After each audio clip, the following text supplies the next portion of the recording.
कर्मा विशेष करके ये है हमारा कृषि से संबंधित ये त्यौहार है। साथ ही साथ ये भाई बहन का जो आपसी प्यार का एक प्रतीक है कि अगल बगल कोई भी हमारा इष्ट देव का, जहाँ पर हम लोग का पूर्वजों का विश्वास था, हम लोग का विश्वास है कि हमारा इष्ट देव यहाँ पर ही है, इस क्षेत्र में है, तो कर्म का एक डाली को वहाँ पर रख देते हैं। गृह प्रवेश माने वैवाहिक जीवन भी उसका, भावी जो जीवन माने वैवाहिक जीवन उसका भी अच्छा हो। कर्म का मेंशन आता है, जिक्र आता है, तो इसे भाई और बहन का पर्व कहा जाता है।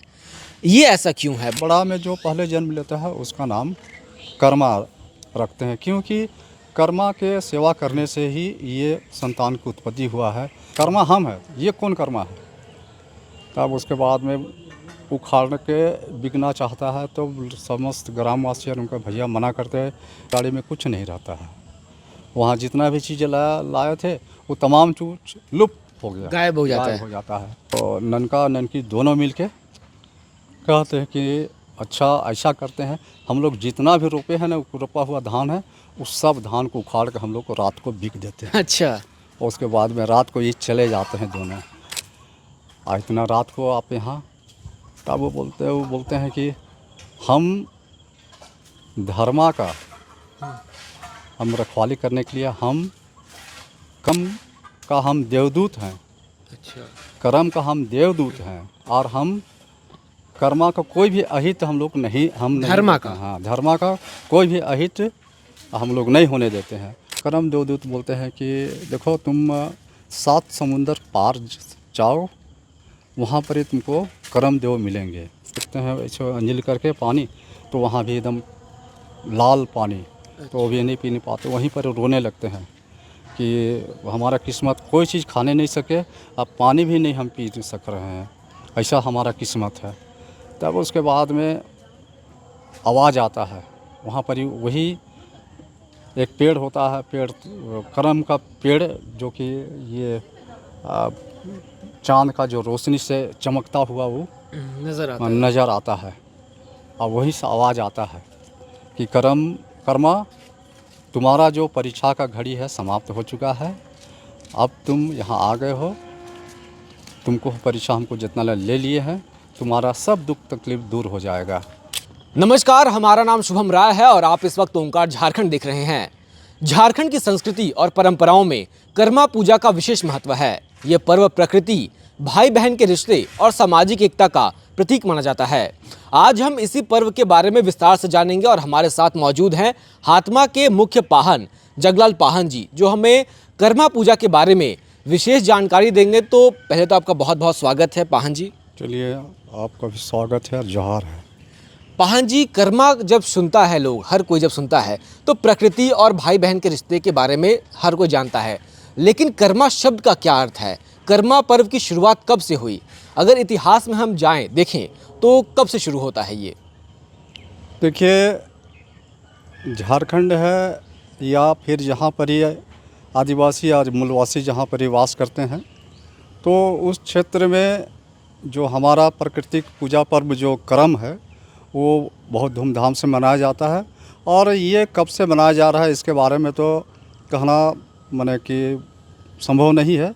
जब से हमारे पूर्वज यहाँ पर ये आए हैं, तब से हमारा जो पूर्वज है कर्म पूजा को करते आ रहे हैं और उसी का अनुकरण हम भी आज कर रहे हैं। और हमारे बाद भी हमारे जो भी नवयुवक होंगे वो भी उसका अनुकरण करेंगे। कर्मा पूजा देखिए, विशेष करके हम लोग का ये है भादो एकादशी शुक्ल पक्ष में हम लोग इसको मनाते हैं तमाम लोग। तो कर्मा विशेष करके ये है हमारा कृषि से संबंधित ये त्यौहार है। साथ ही साथ ये भाई बहन का जो आपसी प्यार का एक प्रतीक है, स्नेह का ये प्रतीक है। और कर्म पूजा विशेष करके हम लोग का जो है पूर्वज सब भादों ही मनाते थे, ताकि कि कृषि से निकल के, खेत से निकलने के बाद में लोग अपना जो है कृषि को माने कि अच्छा से हो, हमारा जो फसल, और आपसी जो है भाईचारगी लोगों में मिलने जुलने का समय होने के कारण से लोग अच्छा से मिलते थे। और इसमें कर्म पूजा में विशेष करके हम लोग हमारे पूर्वज है वो कर्म का जो है डाली है उसका पूजा करते हैं। और एक विश्वास भी है कि करम देव का माने भादो एकादशी के दिन में वहाँ पर ही उस करम का जो पेड़ होता है उस डाली में करम देव का वास होता है। तो पाहन जी, ये मान लें कि जब से आदिवासी इस दुनिया में है तब से करम पूजा चलते आ रहा है, क्योंकि इसका कोई इतिहास नहीं है, किसी को नहीं याद है कब से शुरू हुआ। तो ये मान लेना चाहिए कि जब से आदिवासी हैं तब से ये पूजा चलते आ रहा है। इस पूजा में विशेष कैसे पूजा होती है, कब ये शुरू होता है? जैसे आपने बताया भादो मास में शुरू होता है एकादशी के समय में, तो कब हर साल क्या एक ही तिथि में आता है, बदलते रहता है? और पूजा कब शुरू होता है? पहला पूजा की क्या रीति रिवाज हैं? देखिए, करम का जो है प्राकृतिक पूजा करम का जो है इसका तैयारी हमारा हो जाता है। आपको तीज जो होता है, तीज तीज के दूसरे दिन से, तीज के दूसरे दिन से हम लोग जवा जो है हमारी बच्चियां जो होती है वो नदी में जाती है और वहाँ से बालू उठा के ले आती है। और बालू लाने के बाद में उसमें 5 तरह का, 7 तरह का, 9 तरह का अनाज जो है बीज है उसको वहाँ पर ही अपना जो पारंपरिक विधि विधान के अनुसार उसको उगने के लिए, बढ़ने के लिए उसको वहाँ पर ही उठा के उसको डलिया में उसको रखती है। अपने घर में ही या फिर कोई एक विशेष जगह है? नहीं, अपने अपने घर में भी व्यक्तिगत भी लोग करते हैं। और जो कर्मा का जो अखाड़ा होता है, जहाँ भी गांव में अखाड़ा है, चाहे वो माने कि मैं मुख्य अखाड़ा हो या टोला का अखाड़ा हो, हर कोई अपने अपने जगह उठाते हैं। और इसमें गीत भी गाते, गाना भी गाती है और नृत्य भी करती है बच्चियाँ लोग। और 7 दिन तक, तीज के दूसरे दिन से 7वां दिन तक आपको जवा जगाने का काम किया जाता है कि उसको अखड़ा में लाया जाता है। आंगन है तो आंगन में, और वहीं पर ही उसको जवा को निकाल के अगरबत्ती या धुआं दिखा उखा के उसमें क्या बोलते हैं, हल्दी का पानी भी दिया जाता है साथ में। और उसके बाद में वहाँ पर ही नृत्य और संगीत करती हैं बच्चियाँ लोग, नवयुवती। और जवा जल्दी वो निकले, बढ़े, इसके वास्ते लोग गाना भी गाती है। और ये प्रक्रिया 7 दिन तक चलने के बाद में 8वां दिन होता है, वो होता है भादो एकादशी का दिन। उस दिन गांव के जो नौवक हैं या बुजुर्ग भी हैं वो लोग वन में जाते हैं। लेकिन अभी यहाँ पर ही वन का समाप्ति हो जाने के कारण जहाँ भी कहीं करम का जो है पेड़ है वहाँ पर ही अपना टीम के साथ में, यानी कि ग्रामीणों के साथ में, नवयुवकों के साथ टोली निकलती है। हाँ, टोली निकल के वो जाते हैं वहाँ करम का पेड़ के यहाँ। और वहाँ पर ही धुवन हो गया, अरवा धागा हो गया, अर्पण हो गया, और सिंदूर हो गया, पानी हो गया, और रंगा हुआ धोती हो गया। वो तमाम चीज़ को ले जाके वहाँ पर ही करम देव से अर्जी विनती किया जाता है उस पेड़ से कि यहाँ से हम लोग माने कि आपका डाली हम लोग काट रहे हैं और उसको ले जा रहे हैं, एक जो हमारा इस तरह का प्रयोजन है उसको ले जाने का, तो हम इसको ले जा रहे हैं। इस वास्ते वहाँ पर इन तमाम चीज़ों को अर्पित करके और उसके बाद में जल चढ़ा के अरवा चावल से उसको चुमा के, और उसके बाद में फिर जो नमक होते हैं वो पेड़ के ऊपर चढ़ते हैं। और वहाँ से 5-7 या जैसा भी है वो संख्या जो है कि कहीं कहीं होता क्या है कि वहाँ से इतना 5-7-9 जो भी काटना है वो काट लेते हैं। और उसके बाद में उसको ज़मीन पर नहीं गिरने दिया जाता है, उसको ऊपर से ही रोक लिया जाता है। ऊपर से वो जब फेंकते हैं तो रोक लेता है कोई नीचे, हाँ, जमीन पे नहीं छूना चाहिए। नहीं, ज़मीन को नहीं छूने देते हैं। और उसके बाद में वहाँ से अर्जी विनती करके उसको फिर लाते हैं।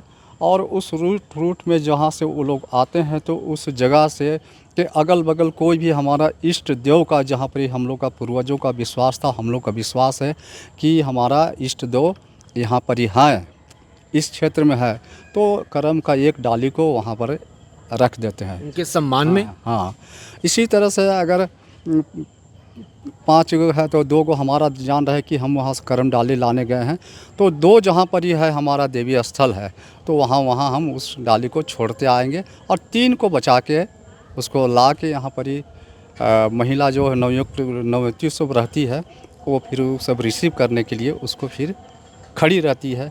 और उसके बाद में उधर से गीत नृत्य करते हुए नवयुवक लोग आते हैं, वही बच्चियाँ को या नवयुवतियों को उसको दिया जाता है, वो उठाती है अपने कंधा में लेके।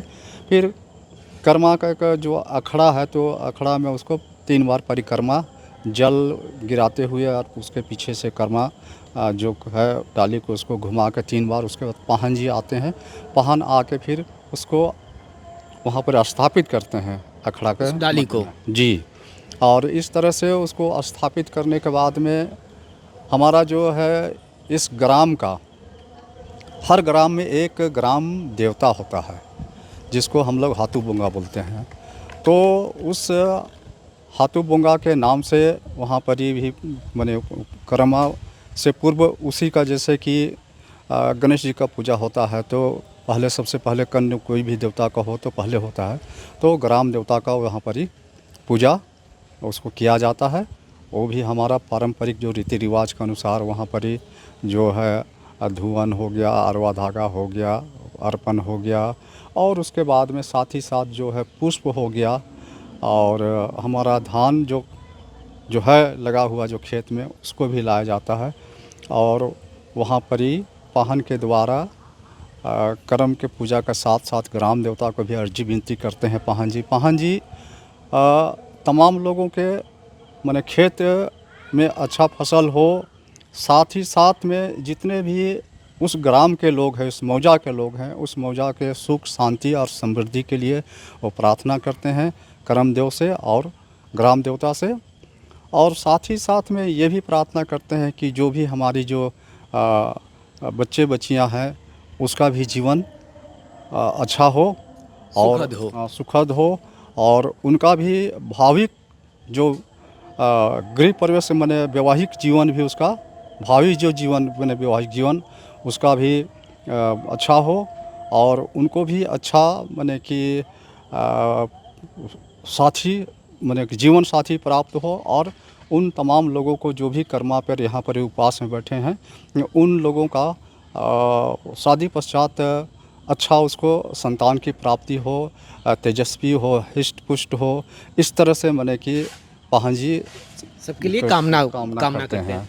पाहन जी, आपने जो शुरुआत की, हम लोग शुरुआत में वापस एक बार जाते हैं कि जब जो नव युवतियाँ हैं, जो अविवाहित युवतियाँ होती हैं अधिकांश समय में, वो लोग जो 7 दिन तक जौ को उगाती हैं, तो क्या वो लोग का विशेष खान पान होता है उन युवतियों का? हाँ, उसको देखिए बहुत सा चीज़ इसको खाना पीना नहीं होता है उस समय। अच्छा। जैसे कि ये मकई उकई हो गया, साग उग कुछ ऐसा चीज़ है जो उसमें लगा हुआ जितना भी बीज रहता है, तो वैसा चीज़ का उसको सेवन नहीं करना होता मतलब है। अगर गेहूँ उग रहा है, धान उग रहा है, तो वो सबका चावल और फिर आटा नहीं खा सकते? चावल माने कि चावल नहीं, जौ ही आमतौर पे हाँ, विशेष करके माने कि जौ। जो है कुछ चीज़ है जो उसको नहीं खाना मतलब होता जो है। उग रहा है वो आपको उसको नहीं खाना है, परहेज करना है। परहेज करना है, इस तरह का वो लोग बच्चियाँ लोग नैतियाँ लोग करती है। जब भी कर्म का मेंशन आता है, जिक्र आता है, तो इसे भाई और बहन का पर्व कहा जाता है। ये ऐसा क्यों है? भाई बहन का जुड़ाव कैसे इस पर्व से है? देखिए, हमारी जो बच्चियाँ हैं अपने परिवार में वो रहती है, और उस परिवार में रहती है, वो एक हम लोग जानते हैं कि वो परिवार हम लोग का कुछ ही, जब तक वो वयस्क नहीं होती है, जब तक उसका विवाह नहीं होता है, तब तक उसको घर परिवार, माता पिता भाई के संरक्षण में उसको उसका जीवन गुजरता है। और हर वो नवयुवतियाँ हैं जो कर्म को उपवास करती है, वो यही चाहती है कि हमारा परिवार जो है अभी, ये हमारा परिवार के सभी लोग बने के सुख शांति सब कुछ संपन्न रहे, और हमारा जो भाई है उसका भी जीवन मने बढ़िया हो, उसका भविष्य अच्छा हो, वो भी सुख शांति और संपन्न के साथ रहे, उज्ज्वल हो। तो इसीलिए कर्म को भाई बहन का भी पर्व कहा जाता है। आपने कहा कि वो जो पहले के जो रीति रिवाज थे उनमें अब थोड़ी कमी आई है, जो पहले जो तौर तरीके थे, जैसे उड़द का आपने अभी जिक्र किया, ऐसा क्यों हो रहा है? शहरीकरण इसका कारण है? हाँ, देखिए अभी जो है जनसंख्या भी बढ़ गया, और यहाँ पर ही जो कृषि योग जितना भी टाँड़ जो था वो भी माने कि मकान बन गया, कुछ बिका गया, कुछ अन्य भी कार्य हो गया, और जिस कारण से यहाँ पर खेती उती करना होना बंद हो अब गया है। संभव नहीं, आसपास खेत मुझे भी नहीं दिख रहा, केवल घर हैं। हाँ, तो उसी कारण से यहाँ पर ये उड़द वगैरह सब नहीं मिलता है, और हम लोग हम लोग को अब कहीं से उड़द लाना भी संभव नहीं है, तो इसी कारण से हम लोग ये सब नहीं कर पाते मतलब हैं। एक चीज़ छूट गई, अब के जो बच्चे हैं वो चीज़ें नहीं देख सकते जो आपने। तो ग्रामीण इलाकों में ये अभी होता है? हाँ, ग्रामीण जहाँ भी ग्रामीण इलाका है जहाँ, तो वहाँ इन तमाम चीज़ों को आज भी वहाँ पर ही लाया जाता है। और हालांकि ग्रामीण क्षेत्र में अभी तो यहाँ पर ही हम लोग जैसे कि लालटेन वगैरह में जो करते थे, या पेट्रोमैक्स में हम लोग चारों ओर लगा के हम लोग कर्म मनाते थे, तो ये ज़माना अभी ख़त्म हो गया है। और हम लोग अभी पूरा ये लाइट फाइट डीजे फीजे, उस समय था कि हमारा ढोल हो गया, मांदर हो गया, नगाड़ा हो गया, इसी पर हम लोग जो नवयुवक नवतिया या बुजुर्ग, महिला पुरुष, सभी को उस समय अपना पारंपरिक ये कर्म का नृत्य और गीत होता था। और उस समय हर समय के अनुसार गीत और नृत्य होता था, सबका अलग अलग स्टेप जो है वो होता था। और उस समय होता था कि अभी कर्म हो गया, कर्म के बाद में अधरतिया चलता, आधारा, अधरतिया के बाद में फिर चलता तो भिनसरिया चलता, तो उस तरह का माने कि गीत होता, उस तरह का नृत्य होता। लेकिन अब तो खाली हम लोग को देखने को मिलता है बस डीजे में बज रहा है, जो डांस कर रहे हैं अपना मर्जी से। किसका हाथ किधर है, पैर किधर है, किसी को नहीं पता। नहीं, वो बस लोग नाच रहे हैं। नाच रहे हैं आजकल, बस वो एक लय अब नहीं है। और उसके बाद में गाना तो खैर गा ही नहीं सकते हैं, सिर्फ वो सब नाचते हैं, नृत्य करते हैं। गाना बोलिएगा तो एक ठो गाना वो कर्म का भूत नाम प्रेत से। के जैसा। हाँ, तो आपको दुख होता है ये देख करके? नहीं, अभी देखिए ये सब बहुत दुख की बात है। इस तरह का जो हमारी जो पहचान है, झारखंडियों का एक पहचान है कि ये लोग कि किस तरह का नृत्य करते हैं, हर समुदाय का अलग अलग करते हैं। तो उसी तरह जो हम आदिवासियों या मूलवासियों का जो नृत्य संगीत से ही लोग पहचानते हैं, या हमारा परिवेश से, या हमारा रहन सहन से, हमारा भाषा से। तो ये भी एक चीज़ है कि ये आदिवासी जो अपना नृत्य छोड़ दे रहे हैं, हमारा वाद्य यंत्र छूट जा रहा है, नगाड़ा बजाना नहीं जानेंगे, मांदर बजाना सब भूल जा रहे हैं, ढोल बजाना भूल जा रहे हैं। तो ये तमाम चीज़ को हमारे जो अभी नवयुवक लोग अब नहीं कर पा रहे हैं। अब मात्र कि बस सिर्फ डीजे बज रहा है, उसी पर हमको जिस ढंग से भी नाचना है, अपना ग्रुप में हम अपना ढंग से नाचें। कोई भीड़ है केवल जो झूम रही है। हाँ, बस अभी अब आते हैं करम पूजा से जुड़ी जो मान्यताएं हैं, जो लोक कथाएं हैं, जो कि आप पूर्वज सुनाते आए हैं, उनके बारे में ज़रा बताइए, क्या क्या लोक कथाएं हैं? देखिए, कर्म के पहन के द्वारा जब कि पूजा कर देने के बाद में पहन कहानी सुनाते हैं। पहन हो गया, पहन परिवार अगर वो नहीं है तो कोई और भी जो है, तो इस तरह से वो कहानी उसको एक सुनाते हैं। इसमें विशेष कर कई कहानी में है कि बहुत सा है, जैसे कर्मा धर्मा को लेके है जी। इसमें है कि ननका ननकी से ये कहानी शुरुआत होता है, जो कि बहुत दिन से विवाह के बाद भी बहुत दिन तक उनका कोई संतान नहीं होता है। तो इसी से वहाँ पर ही दोनों जो है माने कि पति पत्नी थोड़ा बहुत दुखित रहते थे। लेकिन एक समय ऐसा होता है कि रात को सोपन में जो हमारा ग्राम का जो देवता है, गाँव देवती है, वो सोपन में आके उनको बोलते हैं कि आप लोग ऐसा कीजिए कि करम देव का जो है पूजा आप लोग भादो एकादशी के दिन में अपना जो पारंपरिक विधि विधान के अनुसार आपका जो पूर्वज जैसा आपको बता के गया है, उस विधि अनुसार से आप उपवास करके अच्छा से, और अपने जितने भी अगल बगल के हित कुटुंब है, सगा संबंधी है, ग्रामवासी, उन तमाम लोगों को आमंत्रित करके अपना नेक दस्तूर से कर्म को मैंने कि लाइए, कर्म को डाल को, और यहाँ पर ही अपना यहाँ गाड़िए, और उसके बाद में अच्छा से पूजा पाठ कीजिए। और साथ ही साथ में कि कर्मा को रात भर उसको जागरण कीजिए, और सुबह को परना के दिन में आप लोग अच्छा ढंग से परना कीजिए, और परना पश्चात करम देव का तमाम घरों में उसको भ्रमण कराइए। भ्रमण कराने के बाद में फिर जाके आप नदी में हो या तो तालाब में हो, उसको ले जाकर उसको विसर्जित कर दीजिए।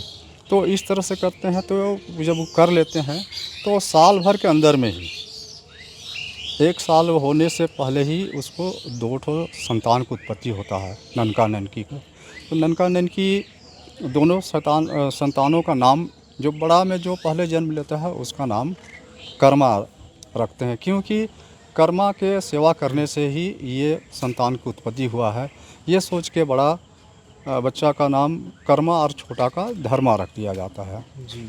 और तब उसके बाद में दोनों बड़ा होते हैं। बड़ा होते हैं तो जो कर्मा रहता है सो थोड़ा सा समाज से हिल मिल के नहीं रहते हैं, थोड़ा उसमें एक किस्म का अहंकार किस्म का होता है। और जो धर्मा रहता है वो बहुत सब सुशील संस्कारी रहता है। तमाम जो है अपने हित कुटुंब के साथ साथ में जितना भी ग्रामवासी थे उन तमाम लोगों के साथ में अच्छा उसका व्यवहार रहता है। हर चीज़ में सबों के साथ में उसका मिलना जुलना, हर काम में सबों को सहयोग भी करते थे। तो इस तरह से धर्मा थे, एक सभ्य भी थे, संस्कारी भी थे और थोड़ा कर्मा थे। थोड़ा वो लोगों के साथ में ज़्यादा उस तरह का कोई भी कार्य में भी उनका विशेष योगदान नहीं होता था, वो अपने तक ही सीमित रहते थे। तो इस तरह से होने के कारण से जो है कर्मा का माने शादी होने के बाद में तो बाल बच्चा हो जाता है। बाल बच्चा होने के बाद में एक समय ऐसा भी हो जाता है कि अनावृष्टि के कारण से खेत में जो धान होता है वो नहीं हो पाता है। और नहीं हो पाता है तो उस दोनों भाई सोचते हैं कि अब इस परिस्थिति में हम घर परिवार चलाना संभव तो अब नहीं है। दोनों भाई मिल के बैठते हैं, विचार करते हैं कि हम लोग क्या करें कि जिससे हम लोग परिवार चला सके। तो वही सोचते हैं कि एक भाई को कहीं परदेश जाके कमाना चाहिए। तो उसी में कर्मा बोलते हैं कि हम चले जाते हैं, कमाने चल जाएंगे। तो अपना माने कि बैलगाड़ी में लेके वो निकल जाते हैं परदेश। और उधर से बहुत कम समय में ही वो आते हैं। बहुत सारा माने कि धान दूर लेके वहाँ से पूरा बैलगाड़ी में भर के लाते हैं और वहाँ से लाते हैं। उसके बाद में लेके बगीचा में छोड़ देते हैं। और बस्ती वाले जो मिलते हैं गांव के लोग, उनको बोलते हैं कि भैया को बुला दीजिए। सो उनको बोल दीजिए कि बड़ा भैया तेरा सो परदेश से कमा के बहुत सारा धन संपत्ति लेके आए हैं और बगीचा में खड़े हैं। और संजोग की बात है कि उसी दिन कर्मा का परना था। अच्छा। तो उस वो क्या हुआ कि तमाम ग्रामवासी और उसके बाद में धर्मा सब उसी में करमदेव का सेवा ससुरा में लगे हुए थे। उसे नृत्य संगीत में लोग मग्न थे। और जो ग्रामीण को भेजते हैं वो ग्रामीण आकर बताते हैं कि आपका भैया आए हुए हैं, सो आपको लिवाने के लिए, उसको परछने के लिए बुला रहे हैं। तब वही आते हैं और बोल देते हैं, तो बोलते हैं कि ठीक है जा रहे हैं।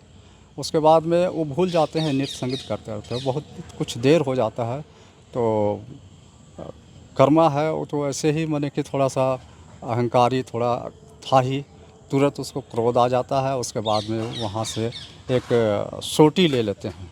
अच्छा। उसके बाद उसको पकड़ के आते हैं तो यहाँ देखते हैं कि सभी कोई नृत्य संगीत कर रहे हैं, मगन है। तब बोलता है कि तुम लोग क्या कर रहे हो? तो उनका भैया बोलते हैं और गांव वाले कि हम लोग करमदेव का माने कि सेवा ससुरा कर रहे हैं, हम लोग नृत्य संगीत कर रहे हैं, उसको और आनंद मना रहे हैं।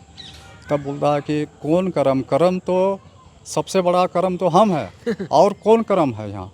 कर्मा हम है, ये कौन कर्मा है? तब उसके बाद में उखाड़ के बिकना चाहता है तो समस्त ग्रामवासी और उनका भैया मना करते हैं, सर भैया ऐसा मत कीजिए, करमदेव को मत उखाड़िए। तो अब वो किसी का बात नहीं मानते हैं और उसको उखाड़ के लाते हैं। जो खाद गढ़ा हम लोग मेदगढ़ा बोलते हैं, वहाँ लेके बिक देते हैं। अच्छा। तब उसके बाद में फिर ग्रामवासी और धर्मा जो होते हैं वो आते हैं करमदेव से, फिर अर्जी विनती करके उसको फिर ले जाते हैं वहाँ। और ये धर्मा होते उखाड़ के बिक के फिर चले जाते हैं अपना बैलगाड़ी के यहाँ बगीचा में। अब वहाँ जाते हैं तो देखते हैं कि उसका बैलगाड़ी में कुछ नहीं रहता है। वहाँ जितना भी चीज़ें लाए थे वो तमाम चीज़ लुप्त हो गया, गायब हो जाता है। तब देखते हैं तो बड़ा दुख लगता है इसको। और ये कर्मा ये नहीं समझ पाए कि हम जो अनादर किए करमदेव का, उसी का हमको अभी तुरंत दिखला दिया। तो ये सब उसको नहीं, अब बहुत दुखी होते हैं। वो दुखी होकर फिर घरे आते हैं और इस तरह से जब उनका जीवन बहुत ख़राब ऐसा स्थिति आ जाता है कि खेती बाड़ी के अलावा वो जो है सो काम भी करना शुरू कर देता है। खेती के अलावा वो हम लोग बोलते हैं मदेती नहीं, वो भूती में काम करना शुरू करते हैं। भूती मतलब? भूती मतलब होता है कि किसी का घर में हम काम करेंगे तो उसके जगह में भूती दिया जाता था। अच्छा। जैसे कि चावल दाल जो भी या पैसा जो मतलब भी मजदूरी वाला काम, मजदूरी, किसी और के लिए तो काम। हम लोग उसको भूती कहते हैं कि भूती में काम किया तो उसको भूती देना है। तो ये भूती में ग्राम में वही करते थे। तो एक समय ऐसा होता है कि उनका भाई के यहाँ था रुपा, अच्छा। सावन के दिन में मने महीना। धर्मा के यहाँ। हाँ, धर्मा के यहाँ। तो वो धर्मा के यहाँ धर्मा है, तमाम लोगों को, गांव के जितने भी लोग हैं उन तमाम लोगों का अपना हितैषी लोग का कि भाई हमारा यहाँ रोपा है, सो आपको हल लाना है, आपको कोड़ी ले जाना है, आपको रोपना है, महिला सबको। तो इस तरह सबको आमंत्रित करके वो रोपने के लिए आमंत्रित करते हैं। तो उसमें भी कर्मा और कर्मी, उनकी वाइफ को हम लोग, पत्नी को कर्मी हम लोग कह रहे हैं। तो वो लोग भी भूती में काम करने के लिए आती है। तब उसके बाद सभी कोई अपना जितना काम है, हल चलाने वाला, रोपने वाला, सभी कोई काम समाप्ति करके वो आ जाते हैं धर्मा के यहाँ। और उसके बाद में खाना पीना खा पी के अपना भूती लेके वो लोग चले जाते हैं। और कर्मा कर्मी जो रहते हैं वो वहीं खेत में बोलते हैं, यार हम लोग तो घर का आदमी है, तो हम लोग ऐसा करेंगे, भैया का है तो हम लोग का जो भी छोटा बड़ा चीज़ है और उस सब को हम लोग पूरा चीज़ को हम लोग कर लेते हैं। कुछ कुछ खड़ो बांधना है, पानी काटना है, या कहीं ढंग से नहीं रोपाया हुआ है तो उसको रोप देते हैं। और इस तरह से सोच के हम लोग शाम को जाएंगे। शाम को आते हैं यहाँ कर्मार कर्मी, तो देखते हैं कि वहाँ जितना भी खाना बना हुआ रहता है, मतलब कि रांधल पकाल जो भी है, पका हुआ जो जितना चीज़ था वो सब ख़त्म हो जाता है। मतलब पकाया हुआ खाना गायब हो जाता है? नहीं, ख़त्म, सब खा के चले जाते हैं। अच्छा अच्छा। तो बचता नहीं है सबको खाने के लिए। तब बोलता है कि आप तो शाम हो गया तो हम लोग क्या भूती लेंगे, भूती ले जाएंगे सूखा जो हमारा है वो सबको चीज़ को, जैसे चावल या धान जो भी मिले तो उस सबको भी बोलते हैं कि नहीं हमको सुबह लेंगे, अब क्या लेंगे। अब भूखे पेट वो लोग चले जाते हैं। तब घर में जाकर सोते हैं तो अब भूखा पेट में नींद कहाँ से आएगा। उतना खटने के बाद में अब वो सब भी नींद नहीं पड़ता है। तो बहुत सोचते हैं, दोनों सोचते हैं कि अब हम लोग इतना अपना भाई का समझ कितना खटे, लेकिन खाने में भी कभी हम लोग को नसीब नहीं हुआ, नहीं मिला, और भूती भी नहीं लिए, शाम हो गया। ऐसे सोचते हुए फिर उसके बाद में थोड़ा सा इसको गुस्सा आता है, क्रोध हो जाता है। तो ननका ननकी दोनों मिलके कहते हैं कि अच्छा ऐसा करते हैं, हम लोग जितना भी रोपे हैं ना, रोपा हुआ धान है, उस सब धान को उखाड़ के हम लोग को रात को बिक देते हैं। अच्छा। और उसके बाद में रात को ये चले जाते हैं दोनों, और जितना है धान को जितना सकता है उतना उखाड़ के और पूरा यहाँ से वहाँ तक, माने कि दोनों तरफ का इस आर से लेके उस आर पर पहुँचते हैं। उसके बाद में पीछे उलट के दोनों देखते हैं कि हम लोग कितना उखाड़े हैं। तो देखते हैं कि वहाँ पर ही पूरा रोपाया हुआ पूरा है, एक भी उखड़ा हुआ नहीं है। मतलब जितना ये लोग उखाड़े सब वापस पीछे मुड़ के देखा तो सब रोपा हुआ है। रोपा हुआ है। तो उसके बाद में सामने देखते हैं मेड़ में एक, तो एक तो विशाल आदमी एक खड़ा है, वो अपना जो है फेटा बांध के और एक लाठी पकड़ के वहाँ खड़ा है। तब लोग ये दोनों डट जाते हैं, पूछते हैं कि आप कौन हैं, इतना रात को आप यहाँ। तब वो बोलते हैं कि हम धर्मा का, हम रखवाली करने के लिए, हम करम का हम देवदूत हैं। अच्छा। कर्म का हम देवदूत हैं, और हम कर्मा का कोई भी अहित हम लोग नहीं, धर्मा का, हाँ, धर्मा का कोई भी अहित हम लोग नहीं होने देते हैं। तुम लोग जितना उखाड़ के यहाँ आए हो उस सब चीज़ हम उसको रोपते आ गए वापस रोप। मतलब वो देवदूत रोपते गए। हाँ, तो हम रोप के सब रोप दिए। तब वो सब हाथ जोड़ के उसका पैर में गिर के बोलते हैं, हम लोग देखिए इस तरह से क्रोध में इस तरह से हुआ, और हम लोग का जीवन है सो बहुत दुखमय हो गया है। हम लोग एकदम बहुत स्थिति ख़राब है, हम लोग को हर चीज़ में माने कि देख रहे हैं बरकत भी नहीं हो रहा है।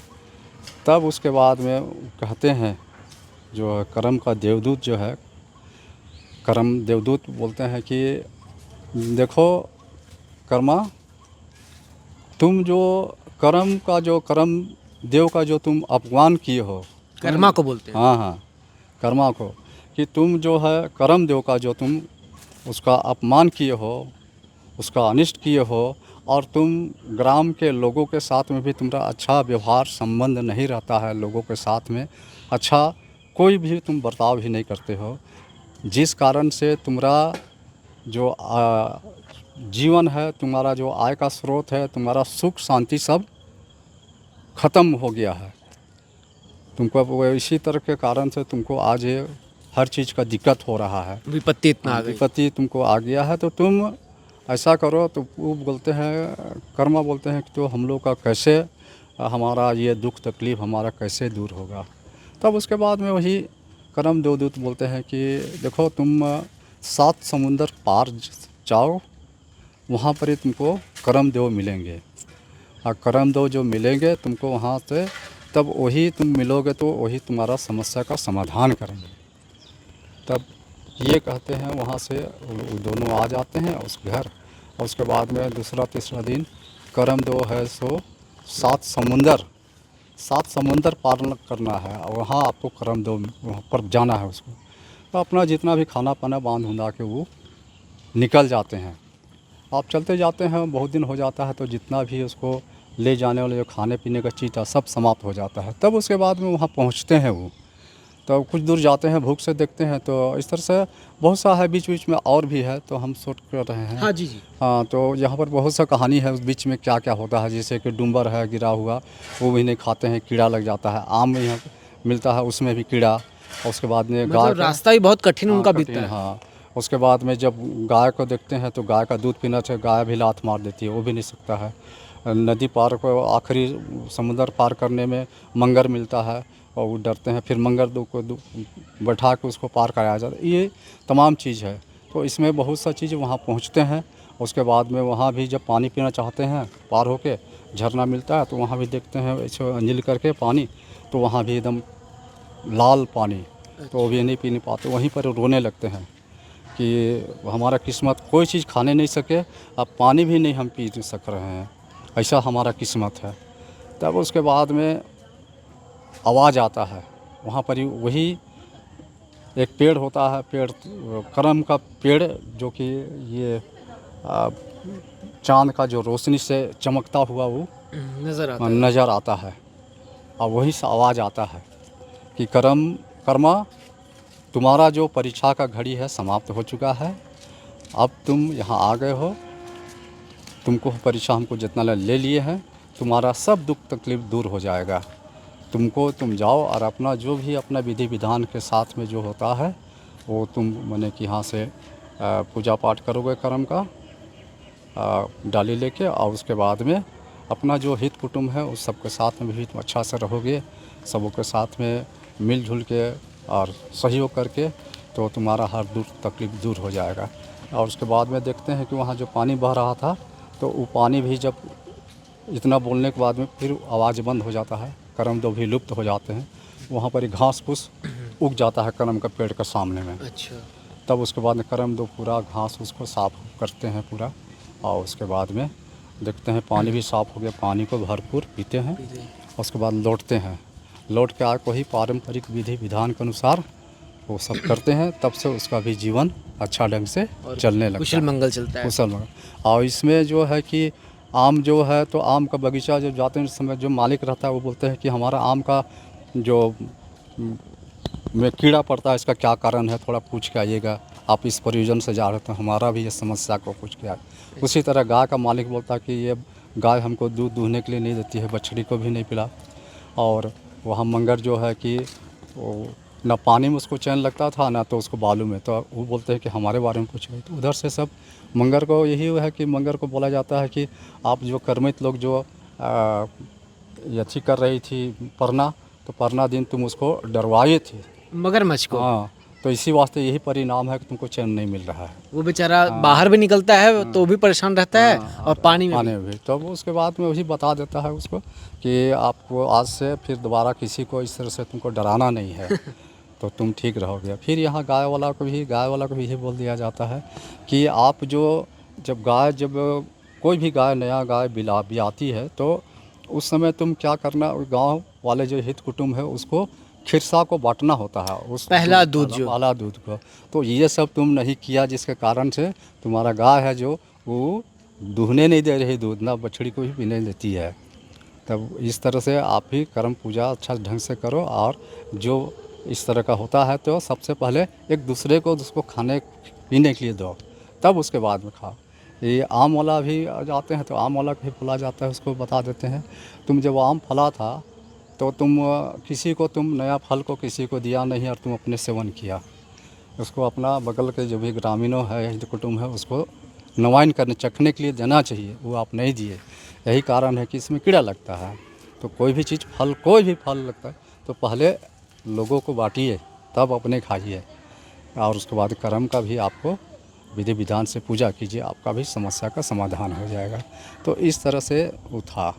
मतलब एक कर्मा के साथ साथ कई लोगों का उत्थान हुआ। तो इस तरह की और भी कहानियाँ होंगी, और भी किस्से होंगे, और भी जो लोक कथाएं हैं होंगी।